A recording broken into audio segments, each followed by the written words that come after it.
10 in this tournament. We have to pick up the pace, and that they shall do. This is so reminiscent of how they handled their Major 3 performance in EU. They were scrappy, they were aggressive, and they were successful for it. And right now, when you're staring at a team, oh, hold that thought though, Tjino taken out of the sky. That's the dangers involved with this Flowberry Fizz, and the crash pad still has Pablo and Fortnite to immediately back him up with that double revive, but there's definitely trouble in the horizon. Teams immediately trying to key them, seeing that knock was successful. Yeah, just kind of an opportune moment. They just chop out the... I feel like I've seen this more and more and more. They just take that opportunity, catching them slipping, maybe even asleep, and they just end that fight rather quickly. But it was Agers, Acorn, and Pollo that actually did get that knock. It does look like they were trying to rotate in that direction, but they rather quickly to get the revive. No worries there. Malibuca walks.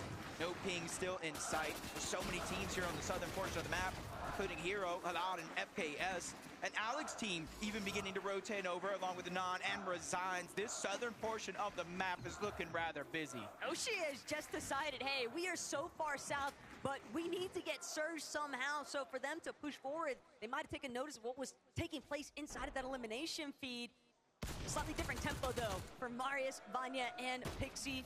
Just content to farm things out a little bit at OXR headquarters.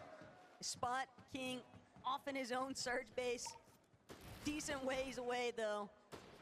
So all this plethora of heals and loot and easy rotations, but surprisingly enough, Arc might have just been able to clutch up big time for himself and Salco.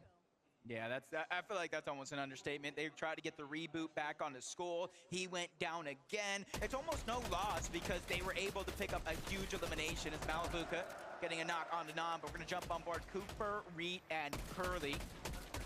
They were the ones kind of admitting, hey, for us to get Storm Surge, for us to get that damage, it's going to be a challenge. But now you can see what's landing right next to him. A huge drop, a huge upgrade. And that's something a team like this feeling confident once they get it. Salka and Arc still trying to fight things out here.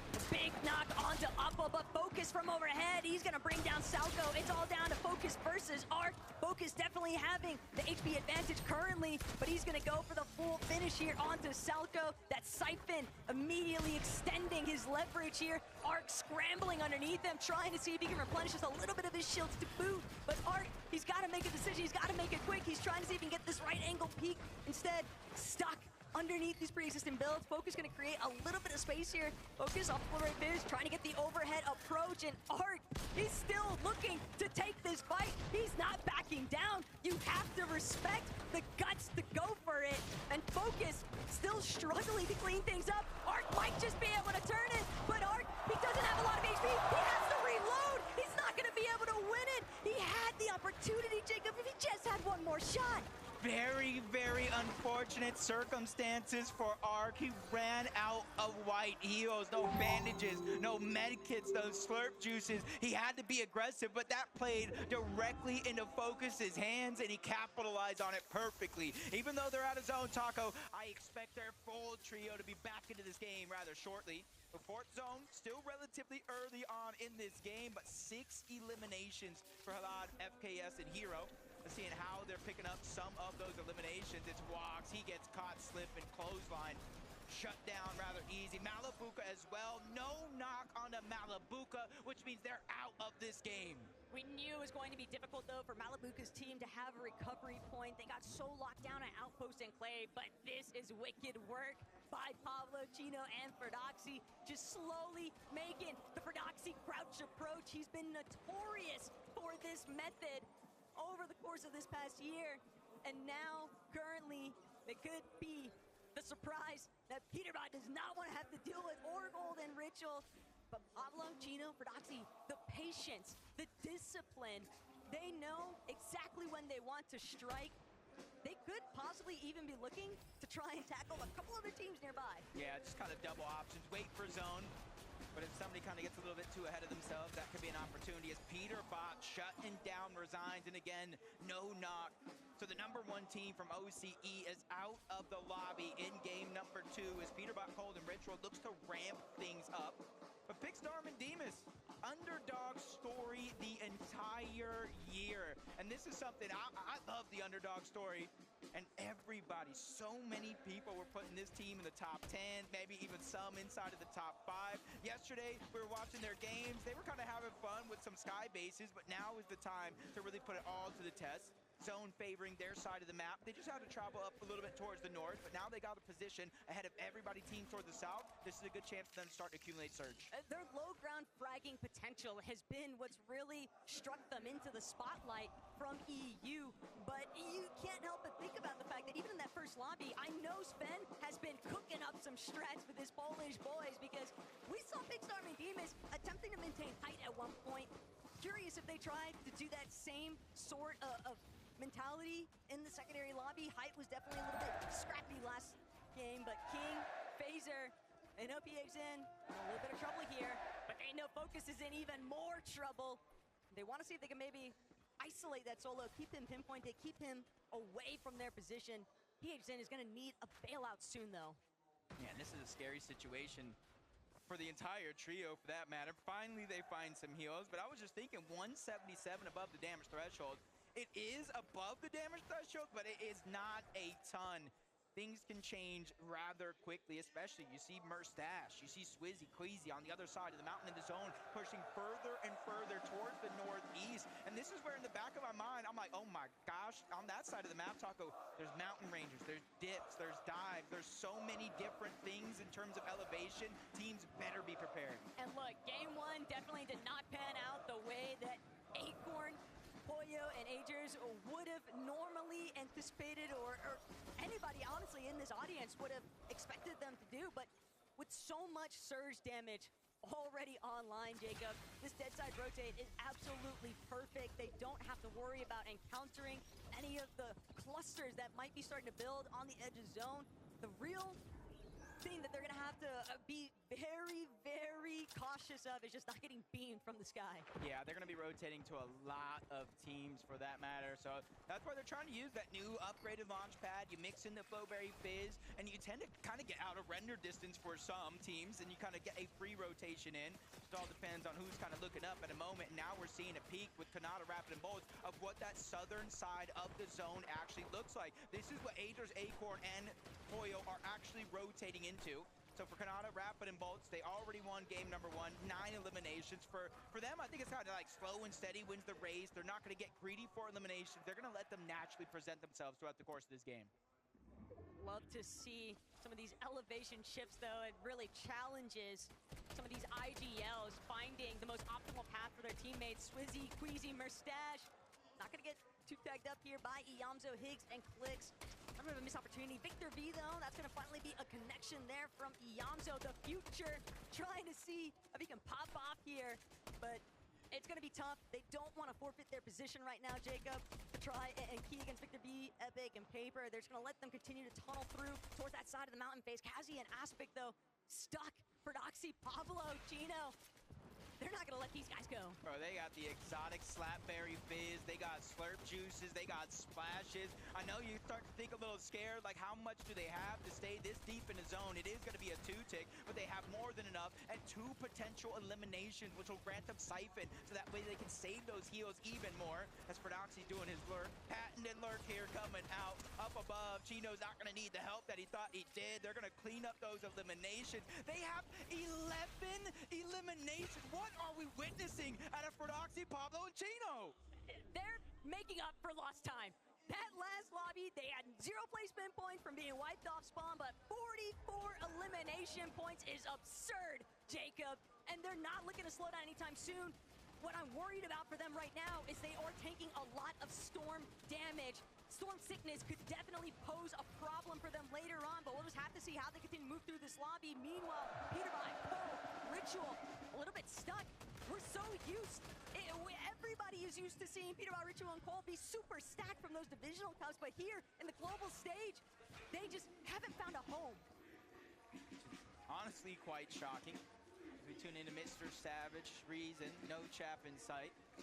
Getting eliminated early, but I'm a glass half full type of guy. You see them center zone, so as long as they have enough Storm Surge, they're not going to have to worry about rotating from point A to point B like most of these teams. And then you can see the whole stack side, the eastern side of the zone, that has the elevation. So now it's kind of like a some of these players. Do I give up my little bit of high ground to rotate a little bit more center where there's less and less pressure from some of these teams, or do I stay and hope for the best that the zone cuts back to the northeast? Queasy already scouting out exactly where he wants to go next, with Kukarit and Curly holding down the high ground, though. Peterbot, Ritual, Cold, they're a little bit stuck here. They can't break through. Instead, they're going to have to deal with Verdoxy pulling up directly behind them, and they just don't have that much material. They've got a completely stacked trio in comparison, loadout-wise, and Verdoxy recognizes just how in tatters Peterbot's team actually is.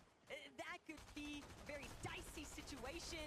Instead, focus now from Tjino, Pablo, Verdoxy going to be applied directly towards Epic Whale and Paperu, trying to make a slightly lower rotational approach, but Tjino and Pablo, they are completely smothering Paper and Epic. Yeah, just kind of forced them out of the zone. And it's not a ton of damage each and every second, but that definitely adds up. Look at Paper, HP absolutely diminished in the blink of an eye because of that rotation.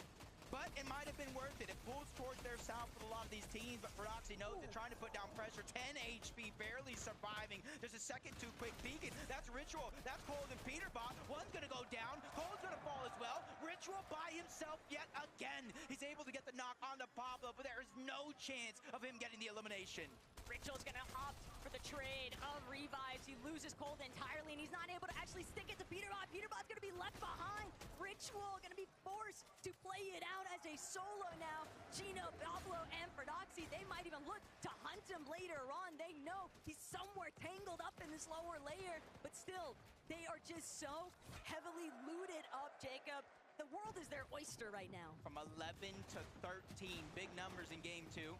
Agers, Pollo trying to do the same thing, but they just run into speed bump after speed bump. Bolts gets the elimination. Active Storm Surge on the Agers. He does have some heals, but he needs to start figuring out where he's going to get the damage from as a solo. You see in the numbers just kind of tip and top, up and down, 30 to 20. He's trying to figure it out, but every 7 seconds, 25 damage. He lands just a chip shot, but it's enough to get above the damage threshold. But as soon as he starts to try to rotate in, high ground just focuses him and beans him down to 58 HP. Exactly what you'd expect to see from Hype, but Agers still found this little pocket, this little bubble, a breathing room, that is, until the surge damage starts to tick away at his life again. Agers just trying to see if he could come up with anything. Sure, they managed to dip a little bit into the placement points, but it's just not enough. They've got to go on a massive recovery tour for game 3. Swizzy, Queasy, and Mustache, though, they've already found their spot in this lobby, and it's straight towards Hype. Queasy has one motto: take height, don't get eliminated. And obviously in the first game, they gave it up because they didn't want to go down. This time is their chance. 400 plus damage above the threshold, and it's continuously counting upward, and they pull the zone. That is the biggest difference from game 1 to game 2. They now have the front side, and they have full control. And Verdoxy trying to fly his way in. He instantly gets knocked down. And now it's up to Pablo, Tjino, and they're not immediately trying to drop down low. They're trying to assess the situation and figure out if they can take it. Tjino's been on fire. Pablo, still 3 eliminations too, but 11 elims despite losing Verdoxy. This is still a classic scenario for Pablo and Tjino. They might still be able to make it work. They're trying to see if they can figure out, maybe take away a little bit of an advantage play, because these teams are looking for pre-edits in the mid-round and even in the lower layers, but they're not going to allow it. Mustache, Swizzy, and Queasy are the real threat right now, though. They just continue to apply steady pressure to those mid-layers. It's a big part of the reason why these teams are just getting so picked apart in between. And you're seeing, as soon as they made it inside of the zone, they reconnected, making it that much harder for anybody to take them down. Marius, he's now trying to move up. 10 damage above the threshold. At least they're in front of the curve. Quickly looking towards the right. Currently Cooper and Reed. That was their momentary target, but they realize they have to stay ahead of the zone. They cannot get too greedy and fall behind. But nobody can come close to Queasy and Mustache. They're just still overtaking the high ground. King, big time though. Pink's eliminated. PH Sin soon to follow though. If he's not careful, he's gonna be forced to pull back here. But King and PH Sin, hip by hip. Flowberry Fizz punishing as much shield as they possibly can, because they have to keep moving forward, playing back the zone, because they have no materials. They're going to be forced to drop another layer. Height's not going to allow them to press forward any longer, and they might just drop directly into Epic Whale's hands. You're seeing a lot of the damage again. Higgs goes down. Pixie cleans that one up. Queasy gets the knock onto Iyamzo. They're making sure that they make it count, that they got high ground in this game.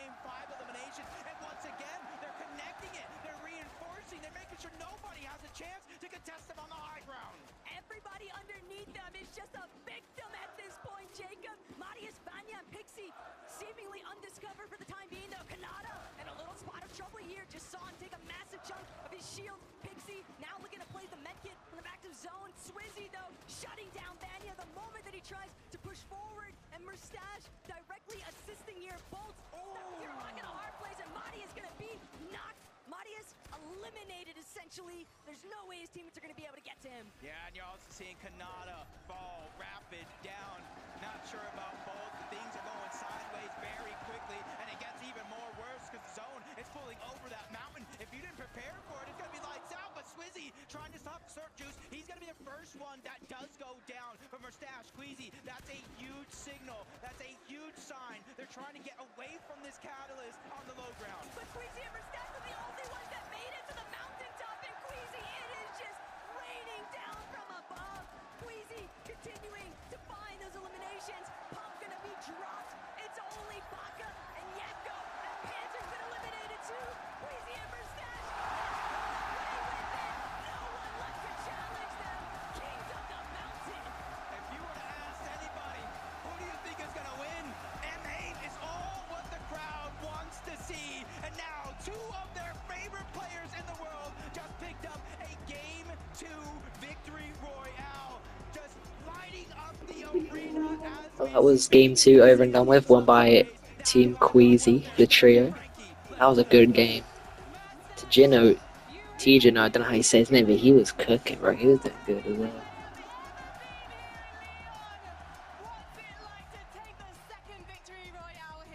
I mean, it's nice, feeling nice. I want to win more games, we're going to win more games, and they're going to scream more louder with every game. I think they will.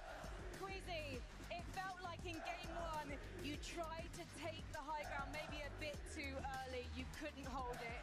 This time round, there were no mistakes. How did you make sure the plan went flawlessly? I mean, it's never too early. Like, even first game, if we got some lucky pulls, we could have had it. 4 pulls we had, and then they pulled over the water and was kind of unlucky we couldn't get it. But game 2, we got some favors in our way, and that's it. You don't need luck to win this, Queasy. Cette fois, ils n'ont pas laissé passer l'occasion. Il a dit cette fois, ils l'ont pris cette hauteur et ils sont allés au bout. What's the plan now for the next games? Keep going high and playing our game, that's it. Le plan de jeu il est clair. On va jouer la hauteur à toutes les parties et on va aller chercher d'autres victoires.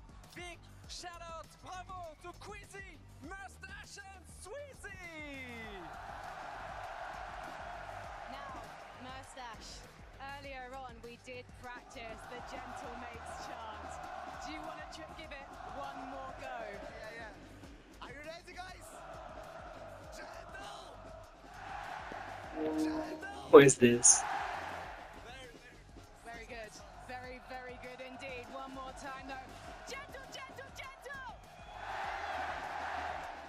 We're going to hear so much more from these crowds and these players after this short break. Do not go anywhere.